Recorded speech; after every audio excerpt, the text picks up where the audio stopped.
Thầu pan hơi bông ồn lan krong chụp mùi rồi cường tiêm sầmรับchi free từ lính stroke nông thái chỗ chăm khmai បងប្អូនទាំងអស់គ្នាស្ដាប់មិនច្រឡំទេរដ្ឋាភិបាលត្រៀមរថយន្តក្រុងចំនួន597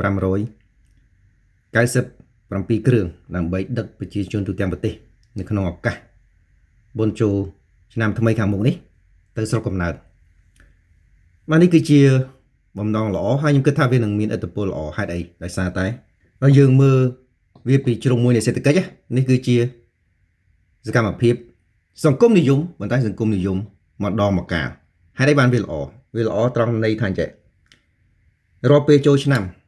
ក្រុមហ៊ុនឯកជនទាំងអស់ដែលជាក្រុមហ៊ុនដឹកជញ្ជូនហ្នឹងតែងតែដំឡើងថ្លៃជាការគុណនឹង2គុណនឹង3ដោយសារតែហេតុអីដោយសារតែនៅក្នុងទីផ្សារសេរីជាពិសេសនៅប្រទេសកម្ពុជាយើងហ្នឹងយើងអត់មានក្រុមហ៊ុនឯកជនច្រើនគ្រប់គ្រាន់ប្រកួតប្រជែងគ្នាដើម្បីទាញតម្លៃចុះទេគោលបំណងនៃក្រុមហ៊ុនឯកជនហ្នឹងគឺប្រកួតប្រជែងគ្នាដើម្បីទាញតម្លៃចុះបង្កើនគុណភាពបង្កើនសេវាដល់អតិថិជនដែលជាអ្នកប្រើប្រាស់ប៉ុន្តែវាអត់ពិតដោយសារអីគេដោយសារតែការប្រកួតប្រជែងក៏វាមានផលអវិជ្ជមានផងវាដែរគោលបំណងនៃការប្រកួតប្រជែងគឺដើម្បីទាញយកចំណែកទីផ្សារក្រុមហ៊ុនខ្លះមានចំណែកទីផ្សារដល់ 50% នៃប្រទេសឧទាហរណ៍នៅកម្ពុជាចុះខ្ញុំអត់ដឹងក្រុមហ៊ុនណាក៏ជាឧទាហរណ៍ណាមានក្រុមហ៊ុនមួយដឹកជញ្ជូនអ្នកដំណើរចំនួន100,000 នាក់ក្នុងមួយខែក្នុងចំណោមអ្នកដំណើរ200,000 នាក់នៃប្រទេសកម្ពុជាដែលធ្វើដំណើរជំវិញប្រទេសហ្នឹងមានក្រុមហ៊ុនមួយដឹកជញ្ជូនអ្នកដំណើរដល់ទៅ100,000 នាក់មានថាម៉េចគេមានចំណែកទីផ្សាររហូតដល់ 50% តែក្រុមហ៊ុនប្រមាណទៀតនោះ 50% ទៀតមានក្រុមហ៊ុនតែ 5-6 ទៀតទេក្រុមហ៊ុនហ្នឹងវាអត់ប្រកួតប្រជែងគ្នាគ្រប់គ្រាន់ដើម្បីទាញតម្លៃនៃការធ្វើដំណើរតាមរថយន្តឯកជនតាក់ស៊ីក៏ដោយរថយន្តក្រុងក៏ដោយរថយន្តទេសចរក៏ដោយឲ្យថោកឲ្យល្អគ្រប់គ្រាន់ដើម្បីអ្នកប្រើប្រាស់ទេអញ្ចឹងហើយបានជាអន្តរាគមន៍របស់រដ្ឋាភិបាលជាពិសេសក្នុងពេលមានបុណ្យអីចឹងគឺជារឿងសំខាន់យើងហៅថាសកម្មភាពសង្គមនិយមម្ដងម្កាលត្រឡប់ទៅសកលភាវូបនីយកម្មវិញសកលភាវូបនីយកម្មបើសិនយើងបកប្រែពាក្យមកពាក្យប្រហែលជាពិបាកយល់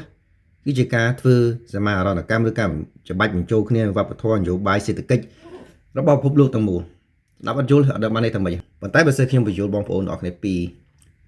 ធាតុផ្សំឬក៏សសរស្តម្ភទាំង3របស់សកលភាវូបនីយកម្មប្រហែលជាស្រួលយល់ជាងទី1ទីផ្សារសេរីគេប្រាប់យើងថាអ្វីដែលល្អសម្រាប់ពិភពលោកហ្នឹងគឺយើងដើរចេញពីសេដ្ឋកិច្ចបែបផែនការដែលរដ្ឋាភិបាលជាអ្នកកំណត់ថាតើផលិតស្បែកជើងប្រមាណខោប្រមាណកត្រៃប្រមាណចបកាប់ប្រមាណ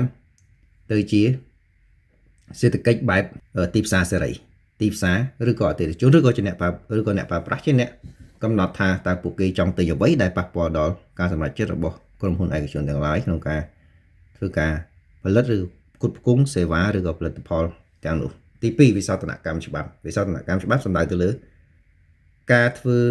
ច្បាប់ឲ្យមានការតាក់ទាញដល់អ្នកវិនិយោគអន្តរជាតិគេបញ្យល់យើងថានៅប្រទេសកំពុងអភិវឌ្ឍឬក៏លោកទី3ដើម្បីតាក់ទាញអ្នកវិនិយោគពីបរទេសពីលោកទី1ដូចជាសហរដ្ឋអាមេរិកបារាំងអាល្លឺម៉ង់អង់គ្លេសប្រទេសមហាអំណាចសេដ្ឋកិច្ចនិង G7 G20 ហ្នឹងយើងត្រូវតែធ្វើការកែសម្រួលច្បាប់របស់យើងច្បាប់អីគេច្បាប់ការងារដើម្បីឲ្យអ្នកវិនិយោគនោះគេចាប់អារម្មណ៍ឲ្យគេមកធ្វើការវិនិយោគ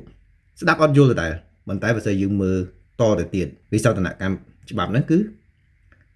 ធ្វើឲ្យច្បាប់ការងាររបស់យើងនឹងអត់ធូរលងឈប់ការពារកម្មករនិយោជកបង្កើតតំបន់សេដ្ឋកិច្ចពិសេសបង្ក្រាបសហជីពឡើងអញ្ចឹងទៅនៅពេលដែលប្រទេសតូចៗទាំងអស់នោះធ្វើបែបហ្នឹងគឺមានការប្រកួតគ្នា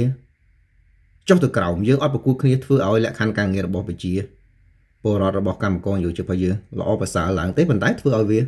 ខ្សោយចុះដើម្បីតាក់ទាញអ្នកវិនិយោគបរទេសព្រោះអ្នកវិនិយោគបរទេសអត់ចូលចិត្តប្រទេសណាដែលមានសហជីពរឹងមាំប្រទេសណាដែលការពារកម្មករខ្លាំងប្រទេសណាដែលកម្មករបាតកម្មជារៀងរហូតទេអញ្ចឹងនាំឲ្យបាននៅពាក្យមួយគេហៅថាប្រគល់ប្រជែងគ្នាចុះក្រោមជាងរត់ណាគេដល់ទីមុនហើយក្នុងរយៈពេលតិចបំផុតគេដើរបានយឺតបំផុតដើម្បីឈ្នះ racing to the bottom ទី3លក្ខណៈសំខាន់ទី3ហ្នឹងគឺឯកជនភាវូបនីយកម្មគេប្រាប់យើងថារដ្ឋាភិបាលធ្វើការអត់មានប្រសិទ្ធភាពទេ ព្រោះរដ្ឋាភិបាលតែម្នាក់ឯងកាលណាធ្វើការទៅវាអត់មានការប្រកួតប្រជែងបុគ្គលិកស្ពឹកស្ពុនអត់មានការលើកទឹកចិត្តអញ្ចឹងរដ្ឋាភិបាលគួរតែលក់ទ្រព្យសម្បត្តិរបស់ឯកជនទាំងអស់ហើយឲ្យឯកជនជាអ្នករកស៊ីជាអ្នកធ្វើការជាអ្នកគ្រប់គ្រងនៅសេវាកម្មហើយនឹងផលិតផលទាំងឡាយឬក៏រដ្ឋាភិបាលកុំលូកដៃក្នុងការងាររកស៊ីទៅឲ្យឯកជន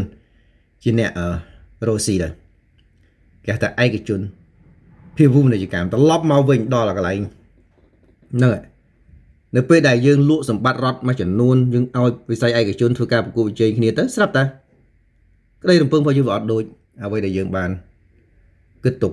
យើងចង់បានសេវាកម្មល្អផលិតផលល្អគុណភាពល្អហើយតម្លៃថោកប៉ុន្តែនៅពេលដែលរដ្ឋដកខ្លួនចេញពីវិស័យណាមួយទៅឲ្យវិស័យឯកជនជាអ្នកធ្វើការវិនិយោគប្រកួតប្រជែងគ្នាដើម្បីផ្ដល់សេវាហ្នឹងវាអត់មានការប្រកួតប្រជែងគ្រប់គ្រាន់អញ្ចឹងទៅធ្វើឲ្យតម្លៃនៃសេវាកម្មផលិតផលទាំងនោះវាថ្លៃហើយគុណភាពវាមិនល្អប្រសើរដែលយើងត្រូវត្រឡប់មករករដ្ឋាភិបាលវិញតែតើយើងត្រូវថឹងថ្លៃយ៉ាងម៉េចតើរដ្ឋាភិបាលគួរលូកដៃប៉ុណ្ណាឯកជនគួរលូកដៃប៉ុណ្ណាអាហ្នឹងគឺជាការងាររបស់អ្នកសេដ្ឋកិច្ច